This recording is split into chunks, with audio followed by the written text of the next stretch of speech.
Welcome everyone to the eLabFTW community meeting. This is going to be the last one of 2025.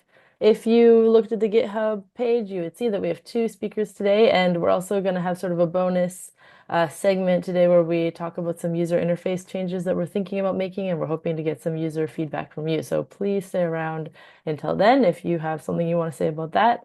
So we've got 2 speakers for today. The first one is Stefan Brinkman, who's the creator of PASTA ELN, which is another ELN that's a member of the ELN consortium. Stefan's going to do a presentation called Synchronizing Data Between PASTA ELN and eLabFTW. And after the talk, there's going to be questions. So don't worry if you have a question, just wait till the end. We'll do probably like a 15-minute talk, 5 minutes questions, and then we'll move on to the next presentation. So Stefan, take it away. Okay, yeah. So thank you for giving me the chance to talk a little bit about the synchronization of data between PASTA ELN and eLabFTW. Since this is a community meeting of eLabFTW, I presume you all know eLabFTW inside out, and so I'll just talk a little bit about PASTA ELN initially, and I will also show a 4-minute demo video. Then I will show a little bit live how to synchronize between the 2 ELN solutions. And then I'll end with some comments about synchronizing different ELN solutions exactly. So here we go. What is PASTA ELN? It's a desktop software that you install on your operating system, whether it's Mac, Linux, or Windows. And then it gives you this notebook-like layout where you can have folders which you can fold and have your content inside. You can have, as you can see on the right side, your diagrams and so on. And once you are happy with the layout on your computer, you click the synchronize button, and then it shares or synchronizes the data to eLabFTW. Yep. We only see the first slide. The first slide, not the second? Yeah, we are still on the first slide. It happens from time to time. What should I do? You can stop the sharing and share again. Which slide do you see? Something so now we see what I suppose is the second slide with folders. Yeah, okay, that's the third slide, but let's just continue. Yeah. And so one of the benefits of having a local ELN is that your hard disk structure maps to the ELN structure. So on Windows, you have this folder which is called My Documents, and inside, by default, you have a folder which is called then PASTA ELN, where you have your projects and your data living and so on. So you can copy paste directly from the instrument into your folder, and it's recognized by PASTA. You can continue to use your favorite software, whether it's ImageJ or whatsoever. And yeah, the workflow stays as such. And then you can, of course, also move folders around like you are used to.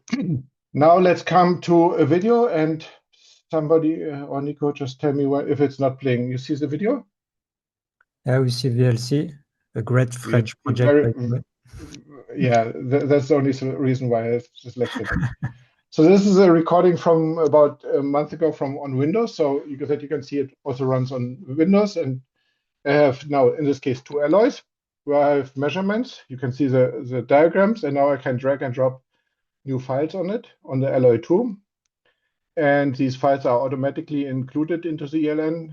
Their metadata is extracted, a thumbnail is created, and so on. And so once this inclusion happens, if you then open it, you can see that there are now exactly 20 files.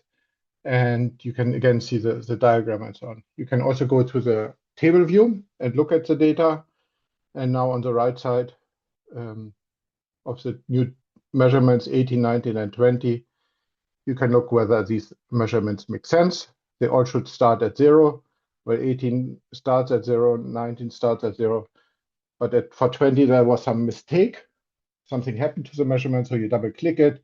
Can now say what was wrong with it, so you can annotate the measurement, the surface. Oh, even the sound works. Contact was incorrect. You can give it 1-star rating to really show that it's a bad measurement, and then you can also hide it, which I always like to do because it reduces the clutter. So especially if you do experiments, there are a lot of measurements which don't work out. You don't delete them, you just hide them, and that's what happens here. But in most humans also like to have then a definition, what is in this case the Young's modulus, and so everything is semantically annotated here on another window. where you have a link that's also included to the semantic definition. But since it's numbers, it's not that great, so you can have add-ons. And one of the types of add-ons is that you can have different plotting styles, and the default, or one of the default add-ons that comes with it is the ability to just plot data. If it's a table, you can also plot it, in this case, color it by the alloy. And then you can have an XY plot or a histogram and so on. And if it's a histogram, you can also calculate the p-value to tell you if it's a meaningful distribution or not. And yeah, in this magical case, the p-value is just around 0.05. So you can close it. You can make note of this finding that you found that the p-values are different. I had already specified it, but why not specify it a second time?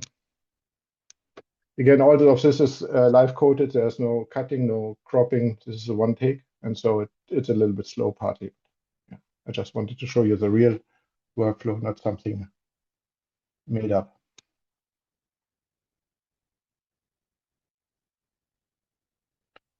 And now that everybody's happy, we can now upload all this information also to a repository. In this case, let's package everything as an ELN file and upload it to Zenodo so that it's on Zenodo for the whole world to see. And afterwards, of course, you have the DOI of the Zenodo upload also saved.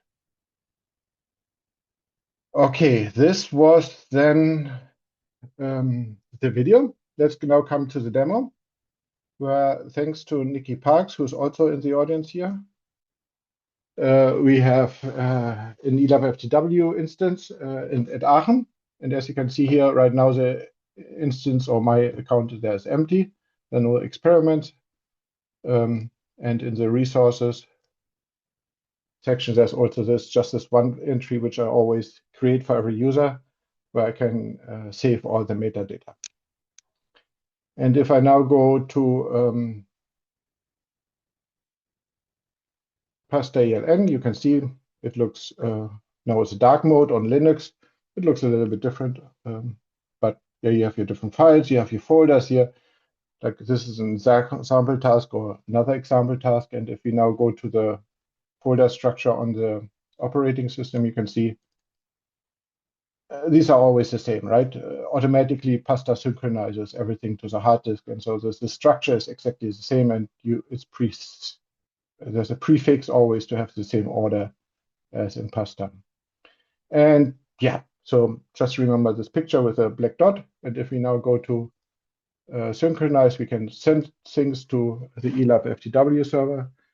In this case, we don't send, or I don't send the ELN file, but every resource entry, whatever you want to call it, separately. So it takes a little bit, whether it's a server or whether it's my computer. But this gives you also the time to think a little bit about the questions that you want to have for later. And yeah, as a report, 90 documents were sent from the client to the server. And if we now go to the eLabFTW server, we can see, oh, wow, now we have the measurements all here. And if you click on them, you have not only the main text and all the extra fields together with a link to the UI, but also the original measurement, the thumbnail that you saw. And I have to store some additional information that PASTA requires. And I put it in a file which I call do not change.json, and I hope the users don't change it. Wonderful.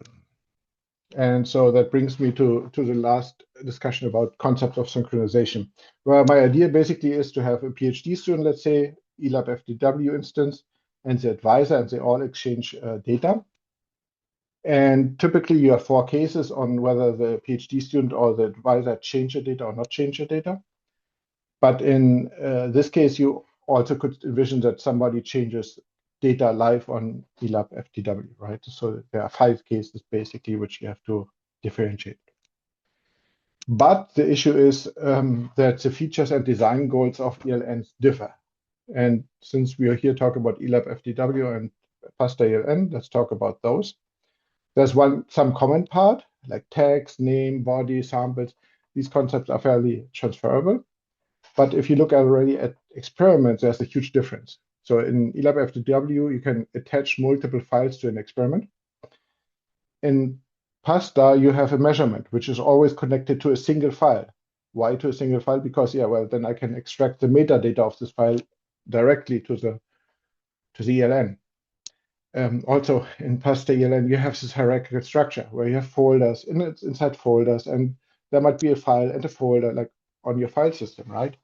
And that doesn't mirror one-to-one to eLabFTW.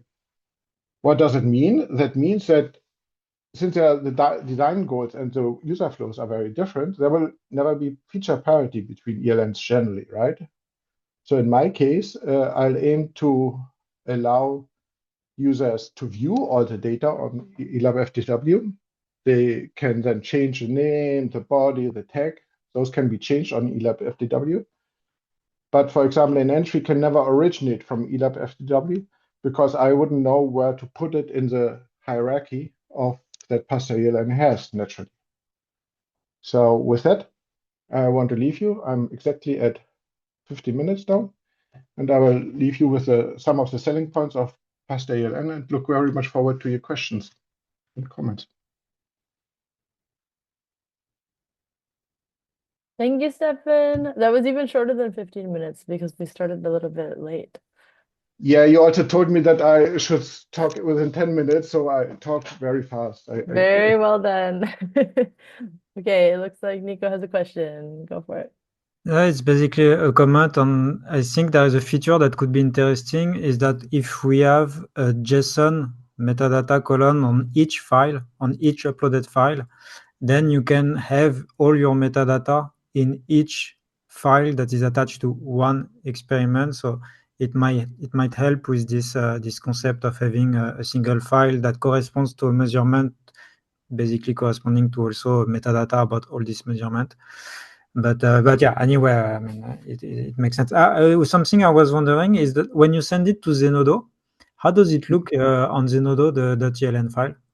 Like, is it able to extract some of the metadata from it, or it's just an archive, basically, and it's an opaque archive file?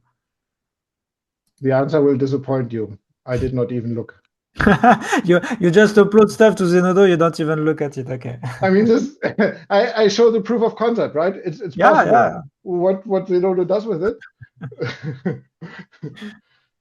Okay. It's also the sandbox of Zenodo. So I don't in all these Yeah. things I don't like flush Zenodo with crap. But it's so Zenodo and but what you talked about the file and the JSON before. There are also resources, right? Like things that don't have a file, like this one. So there is no attachment, and so my do not change JSON still has to live somewhere. And so I cannot really link it to a file or to an upload specifically, but it has to be connected always to an entity. I think it's called an eLabFTW. Because here, basically, what the extra field section is showing is non-specified JSON. Basically, it doesn't recognize it as a proper extra field Exactly. because you're not following the extra field spec. So I guess you could merge these two content, no? Yeah, well, here I have, so this content is just for showing. There's some additional content like where do you live in the hierarchy of the structure? What is your visibility status? Remember, I can hide, I can that you don't want to show. I don't want to show to the user. So there's some stuff that I want to really, But yeah, I will look at future iterations of eLabFTW and try to find a way. But Very you good. can archive these files also. Huh? I could also archive this file. Yes. Yeah. That's also true. This way it's hidden, but it's still there. Yeah, that's true.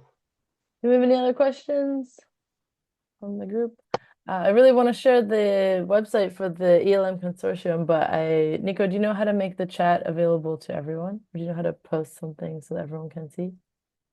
Yeah, it's true that I need to do that afterwards. It cannot be configured. I will do that.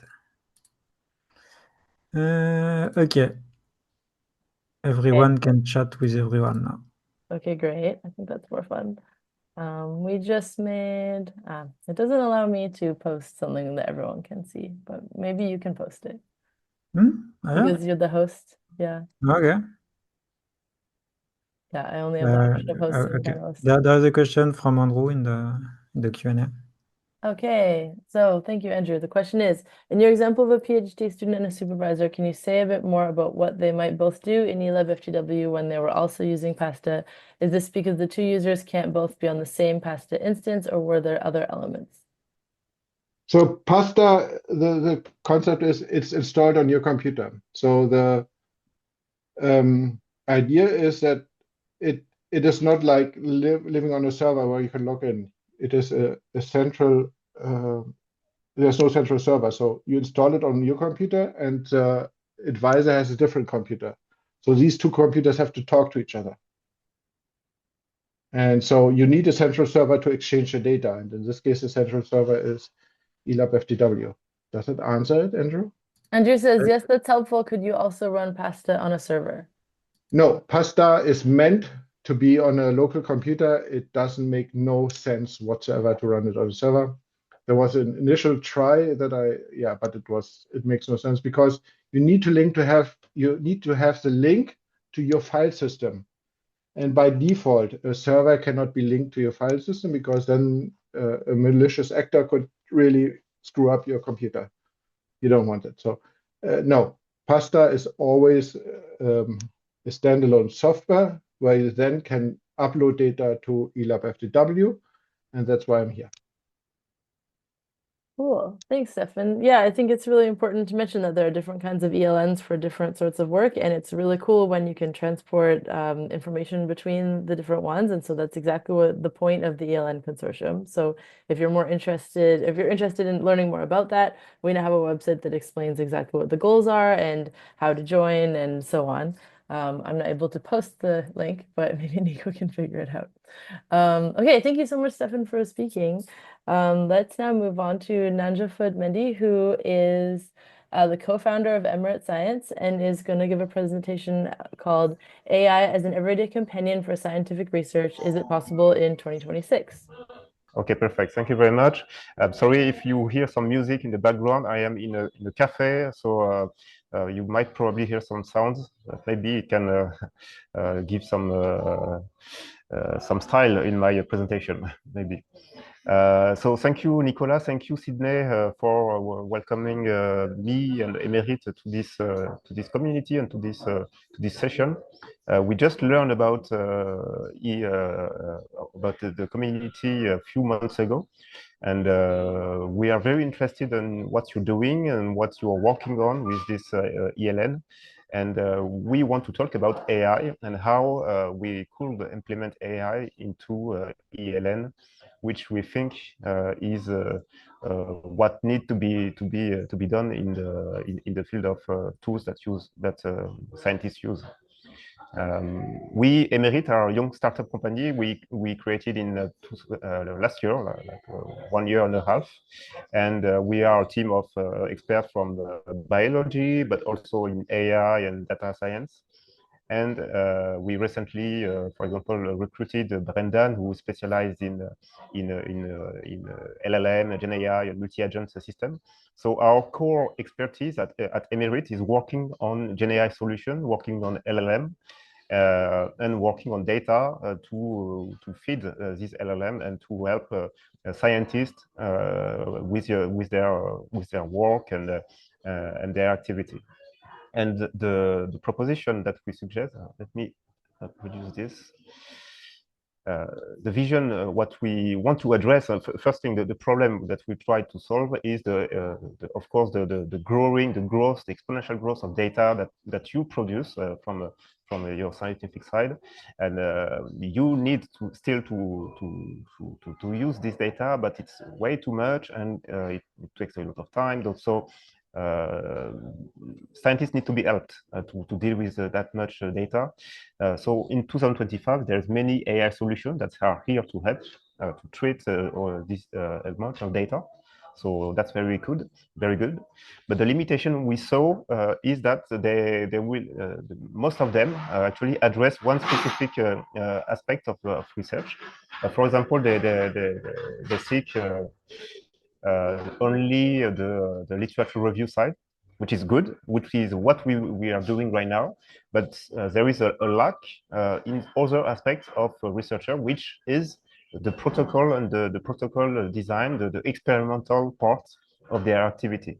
This is very not much addressed by AI solutions right now. Yet it's an important part also for researchers to be helped in the experimental part, experimental design, and so on.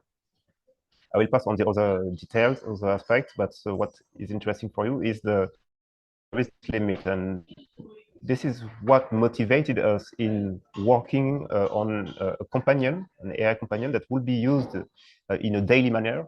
And what is the best way to use for a scientist to use a solution for us is to connect it with the lab book. The lab book is the essential element where scientists work every day. They put their thoughts, they put their experiments, their results, and so on. So this is the best way to improve their quality. I mean, quality of life for scientists. So by working on this part, we want to address all the activity, which is the scientific review part. That's the first thing we address, but also the experimental design, then the analysis of results and production of content, production, and so on, articles and so on. We have also a proposition into economic intelligence. With the data we gather, we can identify who is doing what, basically. So this is also interesting. And the other aspect of the project is the sovereignty, or maybe the control of the data. Whether you are in France or in France, they like to have a control of data with LLM that are built in France, or that are in data centers that are in France, from cloud providers that are French, etc., and so on.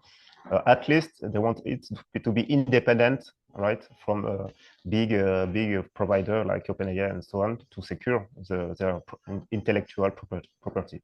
So that's what we are working on. This is to explain further the detail. That's what I said. But when we look on specifically ELN, sorry. What we think at Emerit is that ELN are essential, but they still need to be broadcasted. We know that some labs don't yet use ELN, which is so useful. I mean, in 2025, you need to digitalize this tool.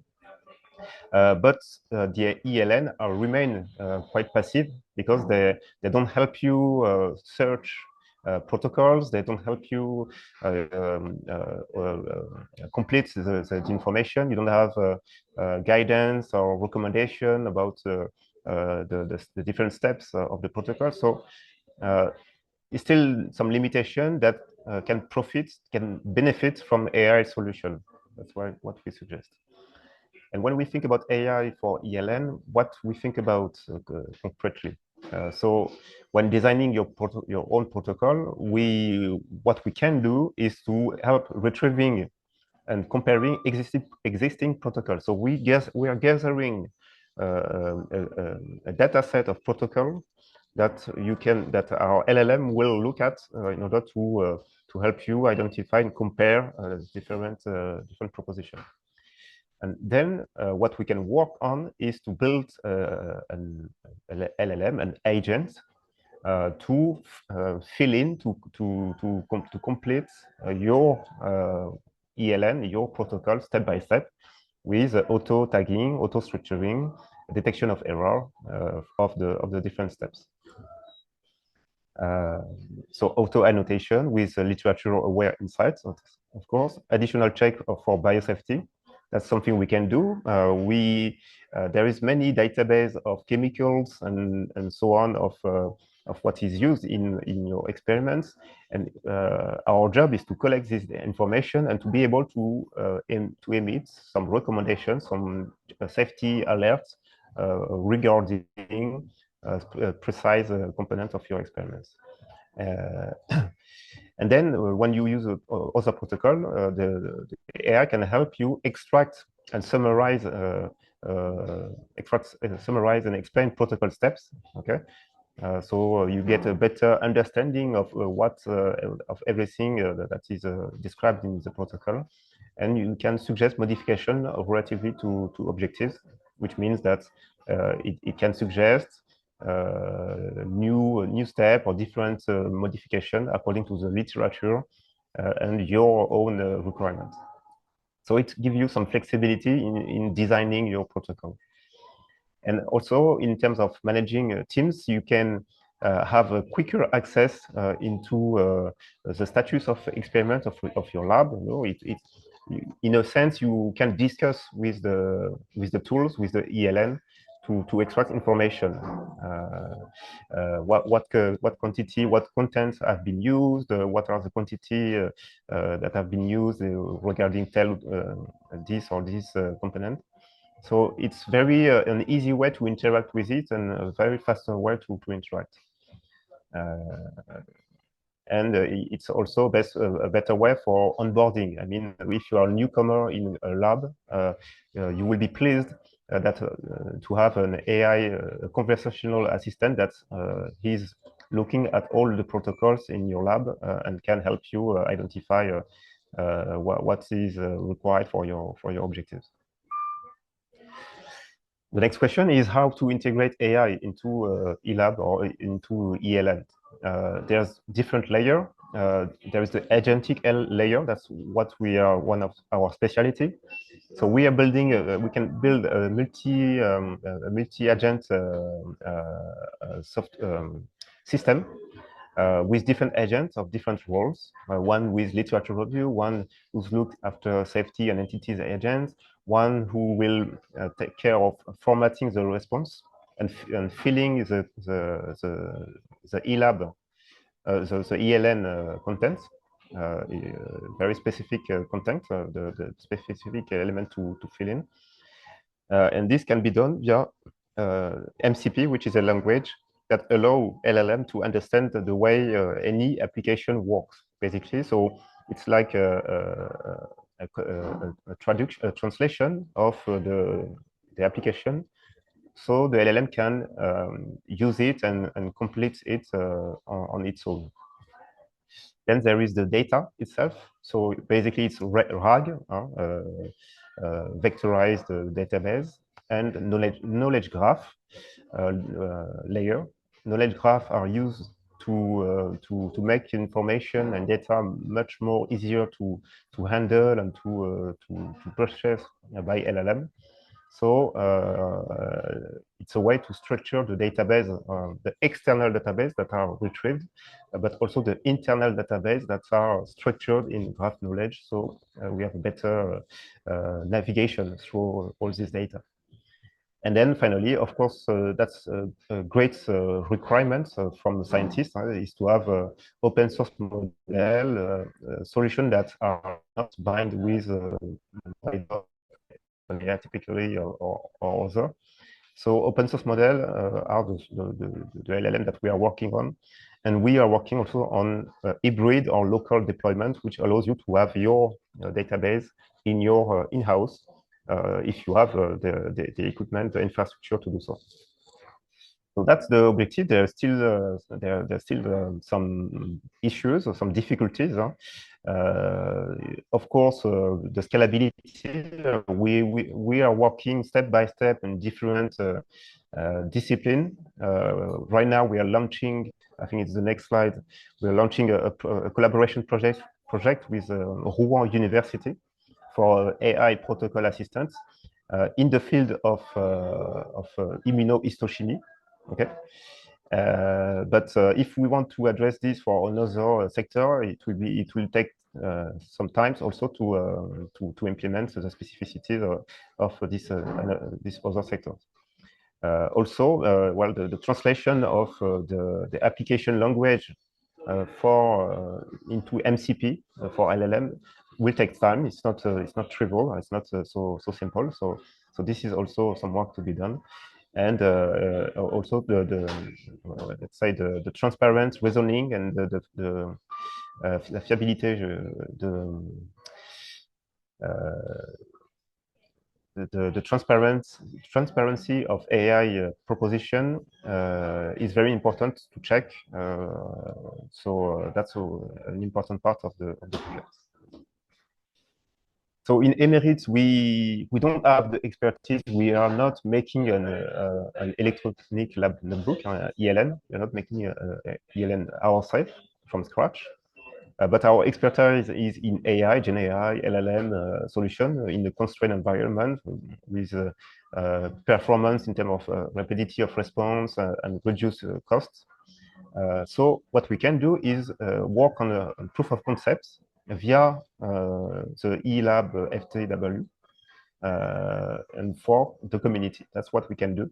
And as I said, we have a collaboration with the University of Rouen to design the protocol assistant. But so far, we did not have a framework of eLab of ELN. So that could be a good chance for us to have this interface to support our proposition. So just to summarize, so that's my final slide. AI still won't replace scientists, of course. But ELN can benefit from AI to free time, to improve description, for improve the reproducibility, and accelerate discovery. So through better management of protocols and so on, and to have a better management also of knowledge. And we think that the community of eLab is very well positioned to lead this transformation and to develop such a proof of concept, such solution that incorporates AI to ELN. Well, that's it. That's my presentation. I hope I didn't went too far in terms of time, and I hope you understood clearly what I said. Thank you very much, Namjaput. Thank you. We have a little bit of time for some questions. Hussein has asked, do you provide an LLM or LLM models? And is it open source? So I guess that part of that question got asked already, or got answered already. Yeah, definitely. We are working on open source models. And we are working on different generative model, but also embedding model that helps have a better performance in retrieval and in generation, basically. Right. Are there any other questions? None for now. Okay, well, we can also, if you have a question that comes up later, we can ask it at the end. Okay, great. Yeah, thank you so much. I'm glad the internet worked out for the period of your thank presentation. you. That's good. So now we're going to move on to the next part of our meeting, which is that we're going to talk about some new possible changes that we are considering making to the user interface and hoping to get some input from you all. So Nico is going to talk to you about that.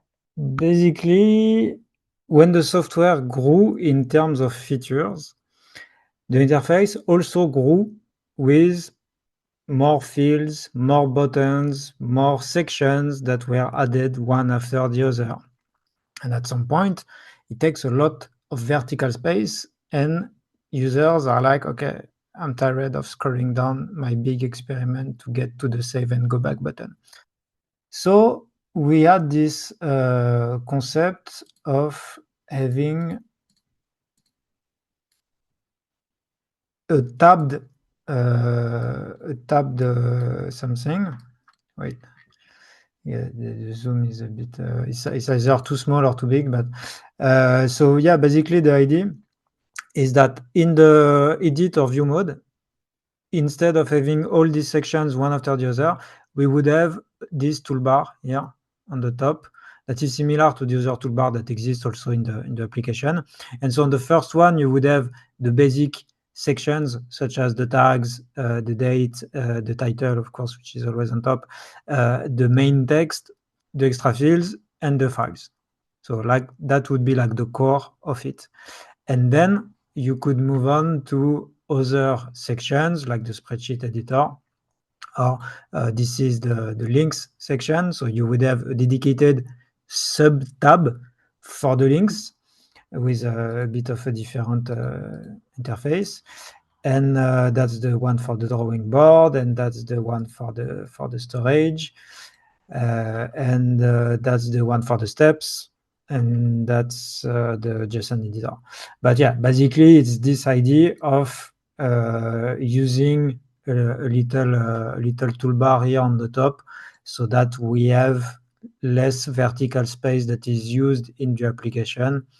And I think people will probably easily adopt this new interface, because I think it makes sense and it's pretty obvious to use. Like you would be able to quickly switch from one tab to another, and we still keep the same toolbar. We still keep the same category, status, title, everything. In this design, we have the permissions on the right, so we will see how we have that. Maybe it will be also in the toolbar on the top. But yeah, basically, so this is just a mock-up. It's not coded yet, but we are thinking about doing that soonish. Yeah, we thought that it would be nice to use this community meeting opportunity to show you, to tell you about it, and if you have some feedback about how you believe things should improve, that now is a good time to tell us. And also, if you have other UI or UX related pain points that you would like to let us know, now is also a good time, so that we can work on it for the next major release. Cool. There are some questions. Do you want me to read them, or do you want to read them? Yeah, I can read them. So he's saying the new interface toolbar will only be in view mode, edit, both. Yeah, it's both view and edit mode. With the difference that in view mode, you won't get probably like the JSON editor or this kind of stuff, or like the drawing editor.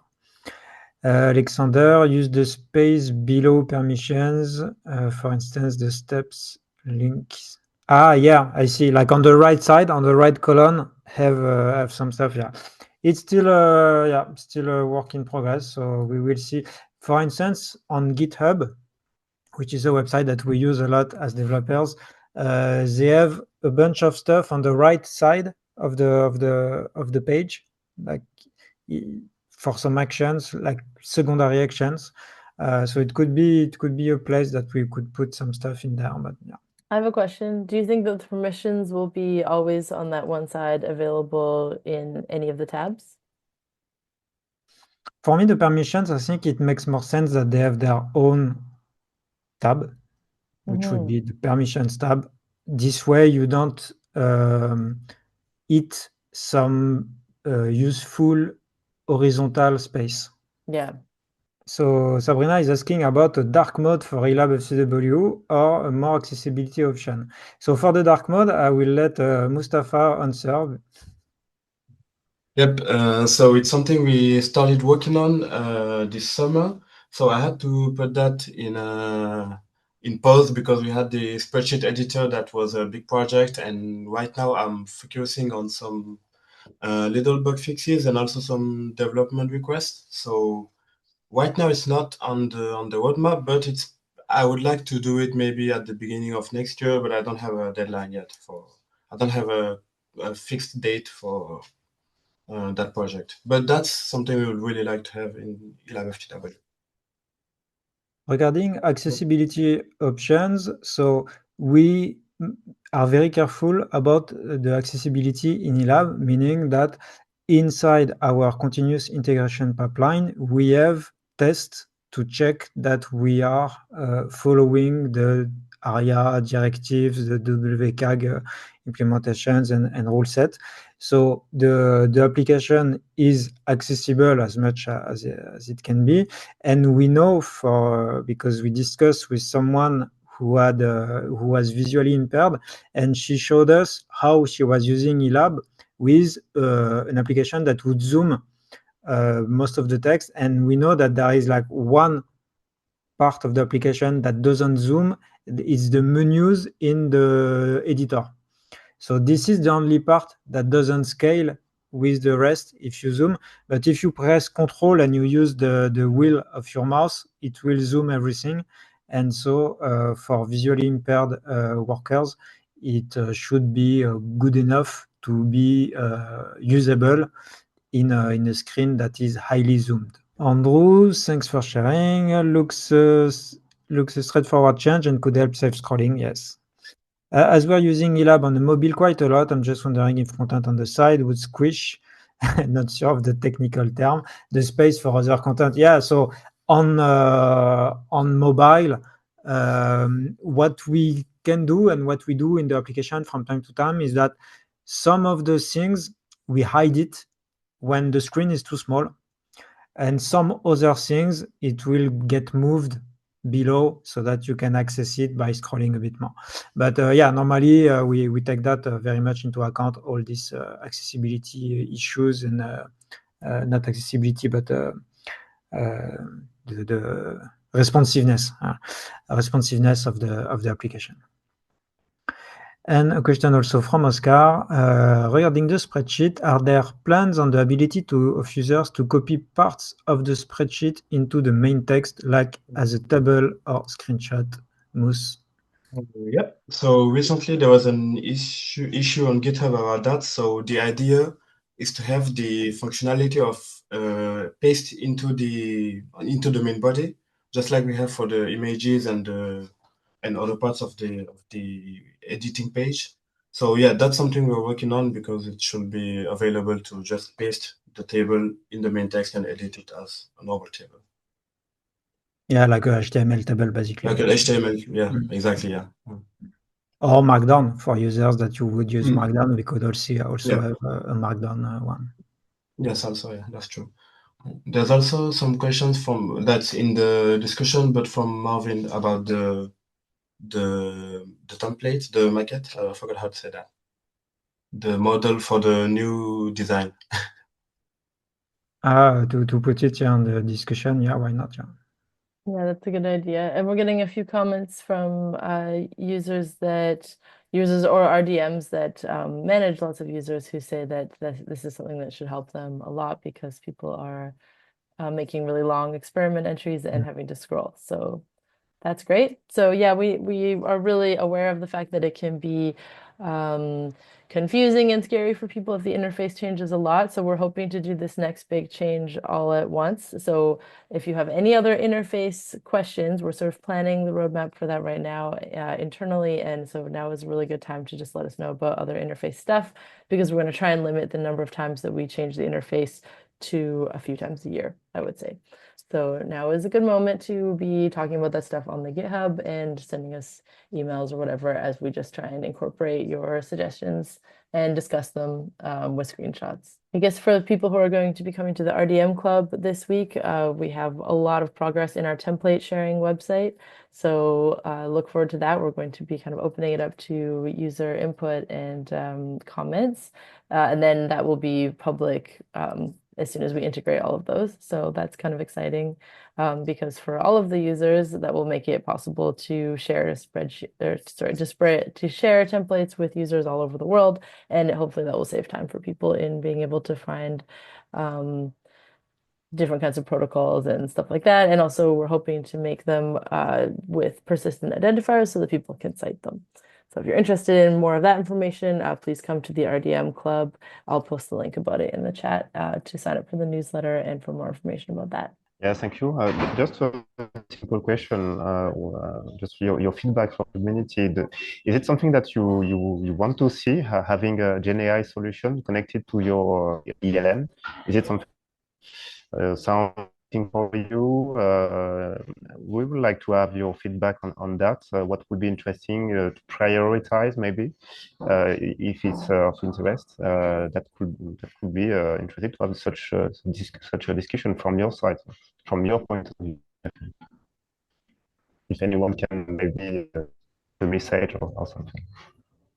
Yeah, it looks like people could answer in the chat if they want. Just any thoughts about using AI, like a generative AI tool with their ELN.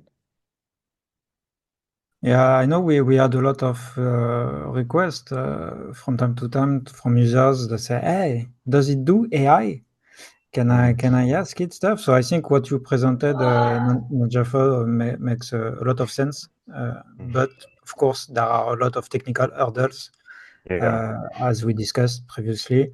But yeah, if you can get there, I think it will be a great addition to an ELN software to have some sort of clippy, like, "Hey, I see you're using BET. Do you want to use gloves?" It would be cool. Okay. It looks like there are some additional questions about the spreadsheet editor. If you guys want to take those in our And last. also, Nanjafo, Hussein posted a link in the chat about a previous discussion with AI. I think it could be interesting that you contribute to the discussion also. Perfect. Yeah, Thank you, Nicolas, and thank you, Shane. You're welcome. Question from Christian for spreadsheet editor, possible to not on... Mais non, ça on l'a déjà fait ça. Ah non, si non. C'est pas la même. Okay. Will it be possible to not only save the spreadsheet as an attachment, but also to edit it directly after reopening the entry? Yeah, that's actually the current workflow. So you have the drop down where you can just click edit in the spreadsheet editor and it just gets back to the current workflow. If you click on the thumbnail of the file that you uploaded, it will load it in the editor. But I think I understand the question is like when you open the entry, it's empty because the editor it's not like you can have many kind of many files. You can have several files attached to your experiment. So the editor will only load one at a time. And so yeah, it will not reopen with some content in there. It resets. You will have to load it every time. Another question about the beta. Well, that tag is specifically about the fact that some features are not maybe working correctly, or we're just taking some space before saying that it's finally in its final version, so that there's still development that we're doing on the spreadsheet editor. But I think it's going to be permanent. Huh? Yep. Like the worksheet, for instance, the spread, non, les feuilles ou les sheets, là. Non, tu sais, les... Comment ça s'appelle? Procurement request. Quand tu as plusieurs pages. Yep. For example, the fact that we want to do multiple spreadsheets inside the same window, that's something we want to work on. So that's why we left the beta tag. So. But also, the question is it a permanent feature? Yes, it's a permanent feature. It's going to stay. It will only get improved. It will not be removed. Yeah. The beta is not that we're still trying if it works, but we want to improve it and make it work in those situations. James, on interoperability, is it the goal of the ELN consortium to facilitate single-click import-export across all consortium members? To that end, would the consortium consider defining a HeroCrate profile to ensure maximal functionality is retained across programs? So our ELN specification is based on HeroCrate. Then in HeroCrate, if you want to define a specific profile, you can define a specific profile. But it's not, in my opinion, but it's not the role of the ELN to impose a specific profile of HeroCrate. So what we define is a .eln that is HeroCrate compatible, but with some additional things such as it is a zip file, because you cannot have HeroCrate archive. And so, I don't know, Stefan, if you also have some things to say about this, but this is the kind of things that we discuss in the ELN consortium meetings that we have every 2 months. We had one last week, so please feel free also to join these kind of meetings. Actually, the ELN file is a profile of an HeroCrate itself already, right? So HeroCrate can have, there are many different profiles, and our ELN is one of them. And so, yes, you can have these profiles, but from my experience, what is required by the users actually is a definition for their specific domain, like, I don't know, biology, material science, chemistry, whatever.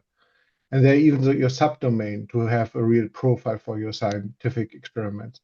So it's not really something that the ELNs can agree as such on it, but it's something for the scientists to agree on what the information wants to be. And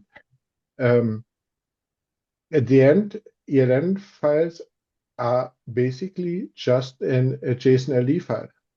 And you can validate a JSON LD file with 50,000 solutions that are out there. So I don't think we need something specific from the consortium there.